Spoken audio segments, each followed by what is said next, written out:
There's no way a fire could burn all our houses down. It just didn't seem possible. What I want to do is just curl up in a ball and, get my family's life back. Realize that there's now 1,000 decisions you have to make and lots of details.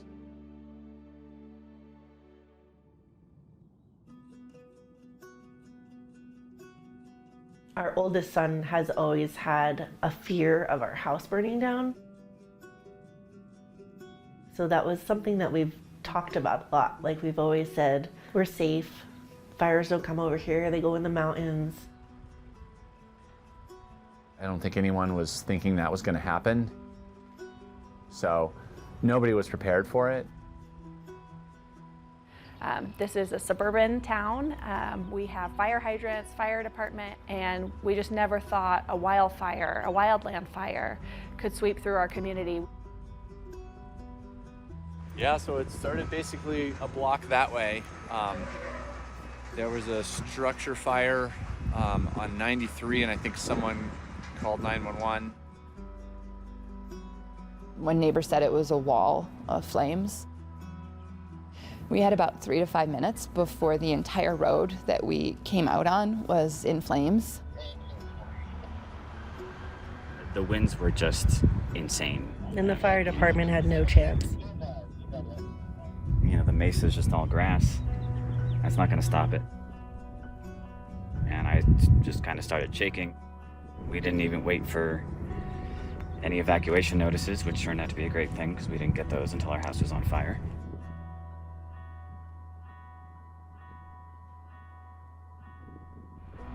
When the smoke was just starting to roll in before the flames even reached Louisville, it was incredibly thick. You couldn't breathe. At one point, I remember looking out my bedroom window and seeing three different fires. The fire jumped over the rec center and hit those townhomes, and right behind that is my neighborhood. And our neighborhood was on the national news, with all these firemen running around. I mean, we could pick out our neighbors' houses, and we just thought absolutely for sure that our houses were going to go. We had never practiced for an evacuation of this scope, and all 35,000 of our residents were evacuated that night. It jumped Highway 36. There's 1,000 structures, worst wildfire in Colorado's history. It pulls the rug out from underneath you.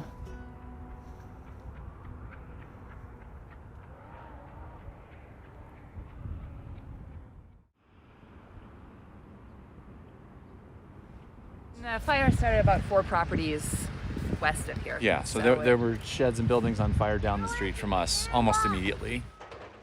Where our house was located in Boulder, very few people even know the Boulder, associate Boulder with the Marshall Fire. It's very much Louisville and Superior, but Boulder County had over 200 homes lost as well. I'm Megan Monroe, and we lost our house. We lived in downtown Marshall, which is obviously close to where the fire started, the Marshall Fire started, so we lost our home in the fire.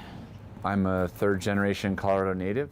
Nobody thought it was going to happen, and it was a complete shock, Yeah, we're just trying to figure out how to move forward, and it's definitely a lot of unknowns right now. My name is Brian Fuentes, and I lived in unincorporated Boulder County, and my wife and 2 children, we lost our house in the recent Marshall wildfire.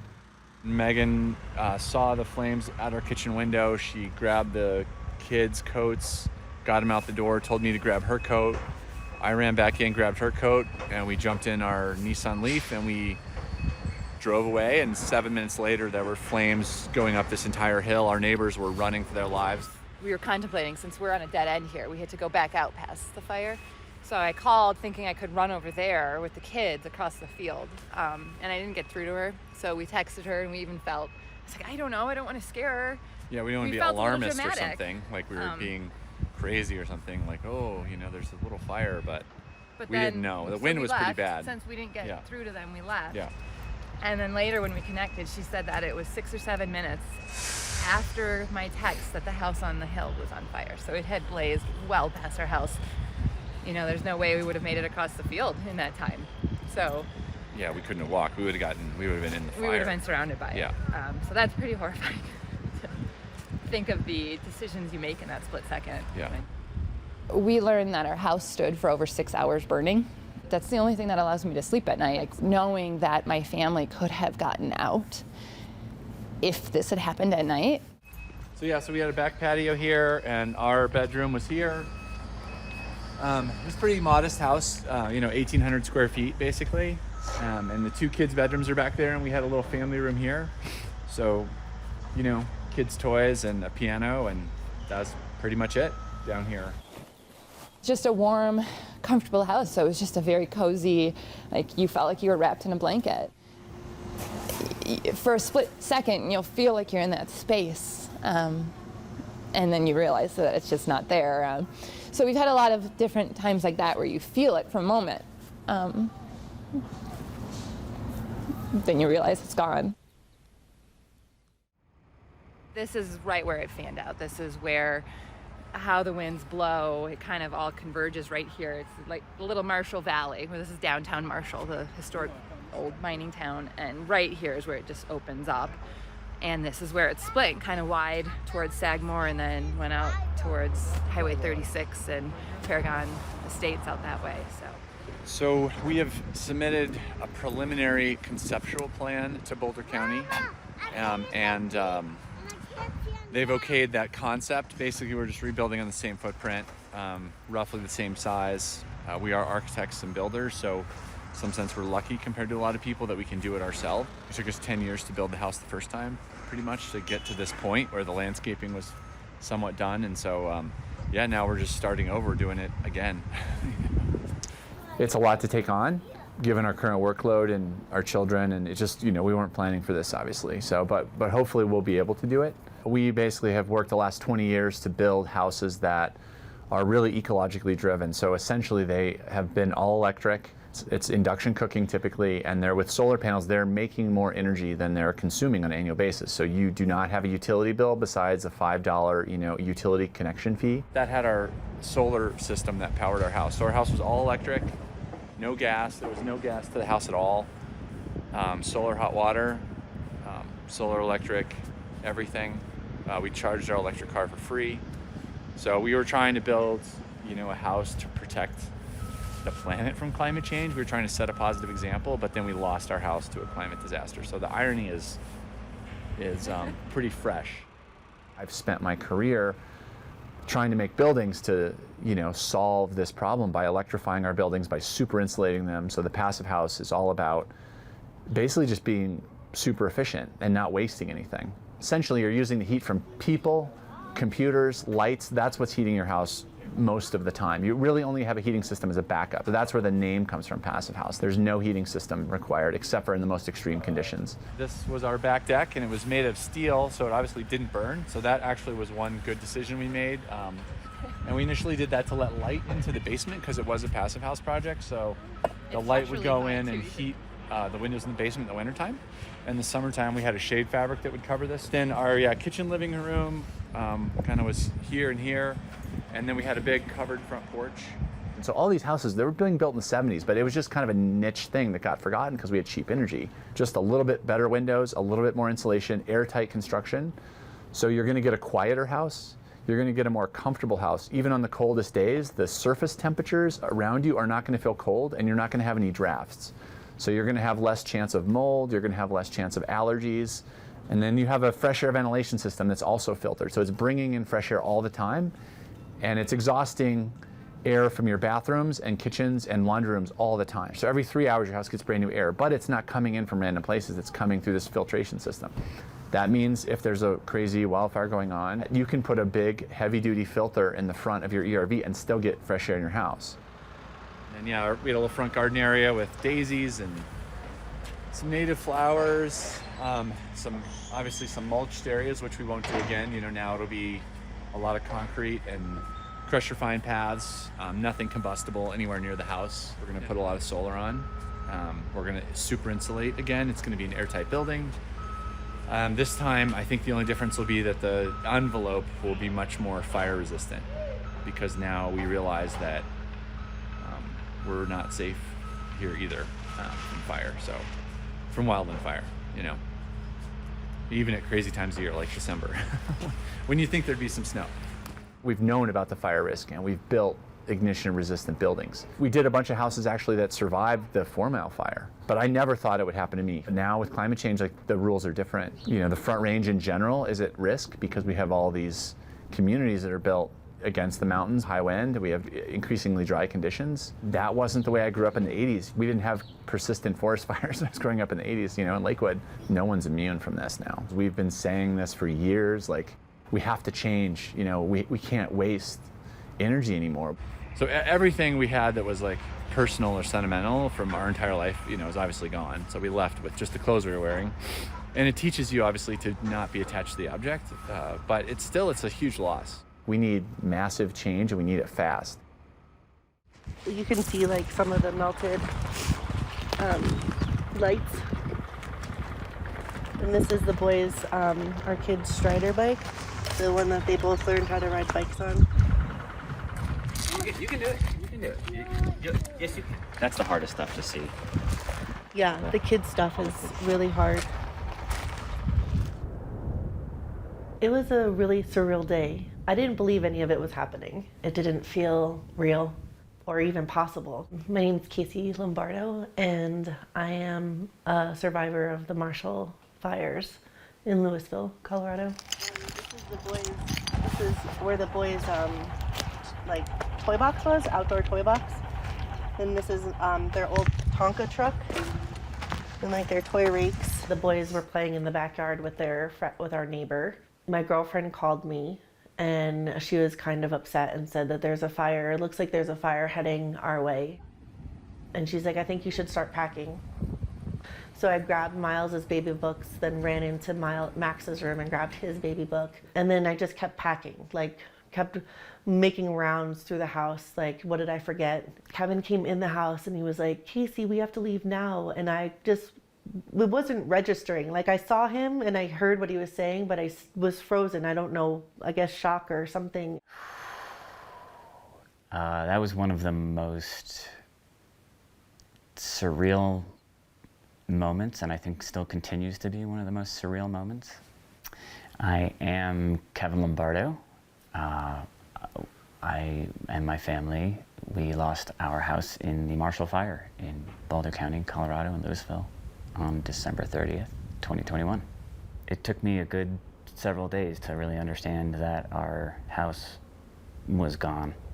Even just kind of acknowledging that one night in a hotel room where we looked in a corner and there was all of our stuff fit in the corner of the hotel room. You know, it's just a house, but it's not just a house.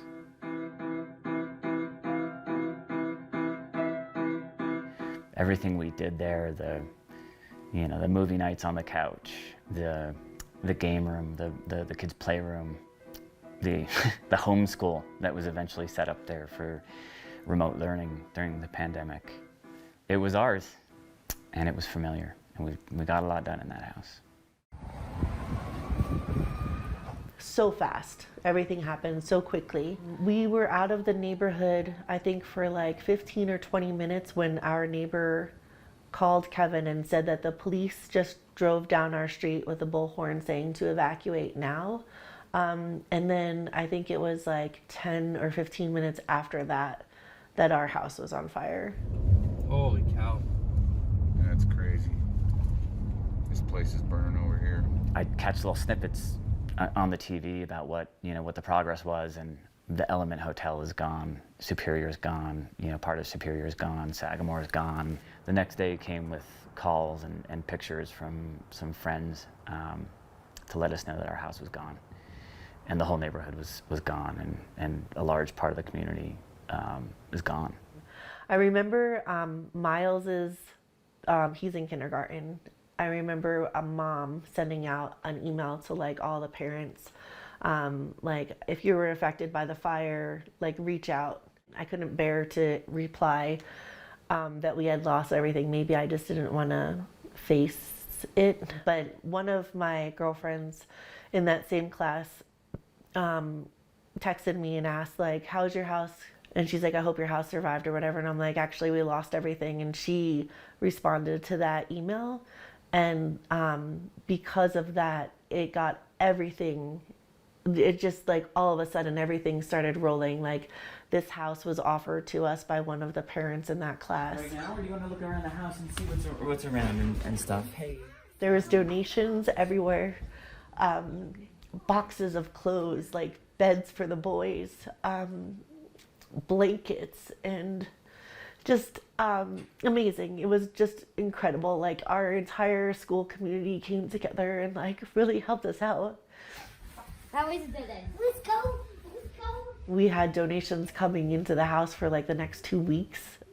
A lot more happy tears, I think, than I would have expected. Yeah, we definitely want to rebuild in this community. I'm thinking of like taking some of the broken ceramic that I found and like making a mosaic table or something just to remember this place in our new place. We have an opportunity here to build back something really amazing. Kevin was reading Miles, a book about polar bears, and polar bears are one of Miles's absolute favorite animals, and he had learned that they're endangered. Miles started crying because of the endangered animals and how he wants to save them all, and we just looked at each other and were like, yeah, we have to build a passive house. Passive house is a certification, and it's a methodology of building a structure. The goal is really to keep in all the heat or the cool or the comfort of the house, so you don't have to use a lot of energy. You're more passively heating and cooling the house. There's no leaky windows or leaky doors. Not a lot of dust, not a lot of allergens, not a lot of bugs. When you walk into a passive house, it smells like fresh air. Air is just continually being circulated. It's very quiet. You don't hear a lot of things from the street. It's really good for your health to live that way. It's all supposed to lead to a very, very comfortable experience in the house. It's just really exciting to really know how your house is built and understand like the science behind it. Whenever we talk about rebuilding, there's always a level of excitement, and there's always a discussion about how we're doing the right thing. The fire was just behind those houses at the end of the cul-de-sac there. There's a number of townhouses there that burned, and that intense smoke was, and all those embers were blowing this way on that day. The wind was coming west to east. That house kind of directly across the street from mine, that caught fire without the fire department realizing it, and the destruction was pretty significant before they even got to the point where they could put it out. I'm Mark Attard. I'm an operations manager for a custom home builder in Boulder that specializes in passive home construction. I had done a number of things to my home over the last few years to make it more energy efficient, to make it more comfortable, but it also had this side effect of making it a little bit more resistant to the effects of the fire. We didn't really even expect to come back to any houses, and when we did, we were super surprised. If you can imagine for 12 hours your house being encompassed in that kind of intense smoke, it would be super expectant that you would walk into a house that would have a lot of smoke damage to it.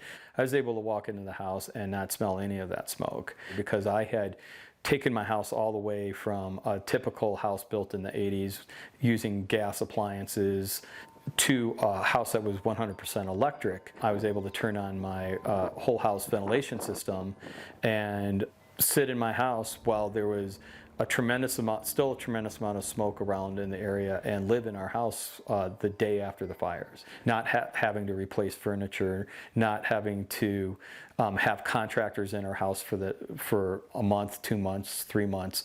Back to normal as best as we possibly could be given the circumstances. My neighbors had to start the process of contacting contractors who specialize in smoke mitigation and fire damage. Some of them were, having to tear drywall out down to the studs, pull out insulation, re-insulate. There's a whole host of things that they had to deal with, all the while finding a place to live because they were all dependent upon gas for their heating systems. That smell is what you smelled like for a number of weeks after the fires for most folks. If you were to look around at the other houses around here, in fact, you can see on my neighbor's house up here, they've got an attic vent right here that's open. I don't have those attic vents in my house. This is what it looks like to have an electric furnace. When this turns on, when we're heating the house, it's going to extract energy out of the air around here, and it's going to use that to create the heat inside the house, and then it gets distributed with what looks like a normal furnace on the inside. When we're cooling, it runs in reverse. And so it's all based on using coolant lines. It's very sciencey, so when you're building a house, you're not just, looking at a set of plans and saying, okay, this stud goes here, this window goes here. You are actually modeling the house beforehand and looking at all the components and how it affects the thermal comfort of the house, how it affects the indoor air quality of the house. It's a whole other thing when you have all of these components that have come together and you live through this climate event that we lived through not that long ago, and you come out the other end, the better for it. And people always talk about a house being a sanctuary. This is actually truly a sanctuary. Everybody should experience, everybody should have that. Everybody should demand that, actually. There's a synergy between high performance and fire resilient design in buildings. The shape of the building is simplified to reduce the amount of heat loss through surface area. And that happens to work very well within a fire vent as well. So one way to think about fire resilience is to think about being a log. When you try to start a fire, you don't usually just throw logs on and then put a match to it. It's much more difficult to burn a log than it is when you start a fire with many small sticks, of course, and then you put a log in later. Fire resilience is the same way with buildings, where we try to reduce those small points of where fire can get into a building. And then a log will be similar to the idea of a form factor, where there's too much surface area for a small fire to hit it. A significant fire event can burn just about any type of building, but it's much more reduced when you make it less compliant to starting small fires around a building or even inside the building itself through vents or through breaks within the fabric of the building. The last fire here was the Cameron Peak fire just a couple of years ago, and that came right up to the property that we're on and burned about half of the mountain that we live in, maybe 2/3 of the mountain we're on, and tore through the neighborhood, burned about 11 homes. We were evacuated for 18 days, and the fire crept right up to the edge of the property. So that was a long 18 days. My name's Andrew Mitchler, and I'm a passive house designer, and I've been developing and designing passive houses in Colorado for about 8 or so years. And we're sitting in the first project I completed up here in the Masonville area near Fort Collins, Loveland. And this was the first certified passive house in Colorado. So this is a passive house plaque when you get certified through the Passive House Institute International.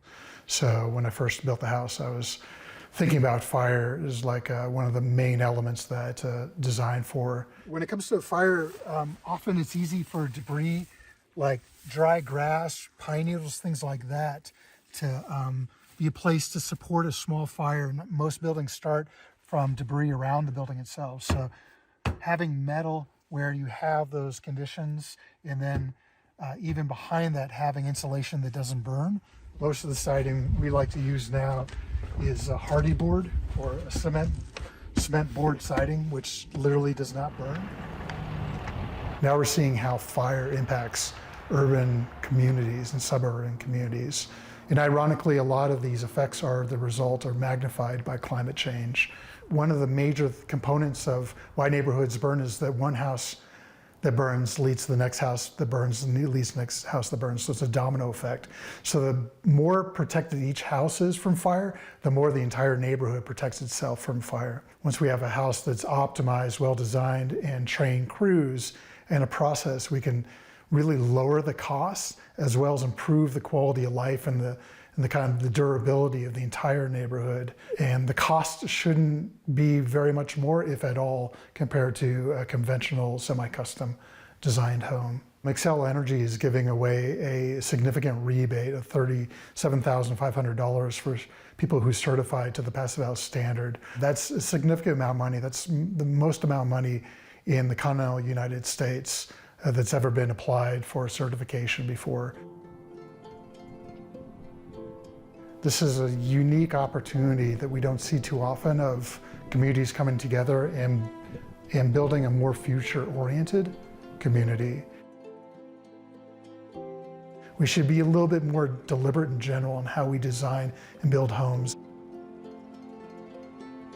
So we shouldn't think just about building back, but we need to build forward and think about what it means to live in a home a decade from now. What kind of world are they going to live in? What kind of home should they live in? And we're making those decisions for them right now.